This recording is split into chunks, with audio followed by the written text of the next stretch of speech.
السلام علیکم۔ یونان مقیم تمام تارکین وطن کو اس خبر سے باخبر کرتا چلوں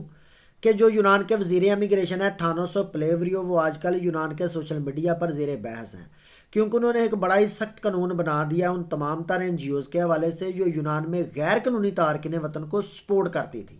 جی ہاں، جو یونان کے وزیر امیگریشن ہے انہوں نے تمام تر وہ این جی اوز اور این جی اوز سے وہ تمام تر منسلک افراد جو یونان میں غیر قانونی تارکین وطن داخل ہوتے تھے اور پھر ان کو سپورٹ کرتے تھے، اگر اب کوئی بھی غیر قانونی تارکین وطن یونان میں داخل ہوگا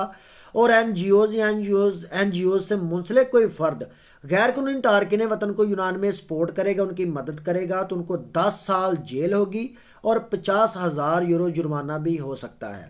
اور جو یونان کی موجودہ حکومت ہے اس کی بات کرتا چلوں تو آپ بھی جانتے ہیں کہ جو نئے قوانین کے حوالے سے ورک فریم تیار کیا گیا ہے اس میں تارکین وطن کے لیے بہت زیادہ سخت قوانین جو ہے وہ متعارف کروائے جا چکے ہیں، اور غیر قانونی تارکین وطن اگر اب کوئی بھی یونان میں داخل ہوگا تو اس کے لیے بھی بیڈ نیوز یہ ہے، اور جو یونان میں آلریڈی موجود ہیں جن کے پاس کوئی بھی ڈاکومنٹس یعنی لیگل سٹیٹس نہیں ہے تو ان کے لیے بھی یہ بری خبر ہے کہ امیگریشن کے حوالے سے موجودہ حکومت یونان نے کوئی بھی نیا پلیٹ فارم، کوئی بھی نیا قانون جو ہے وہ اوپن نہیں کیا۔ ہاں، آنے والے دنوں میں کچھ ہو جائے تو کچھ کہا نہیں جا سکتا، لیکن ابھی موجودہ یہی ہے جو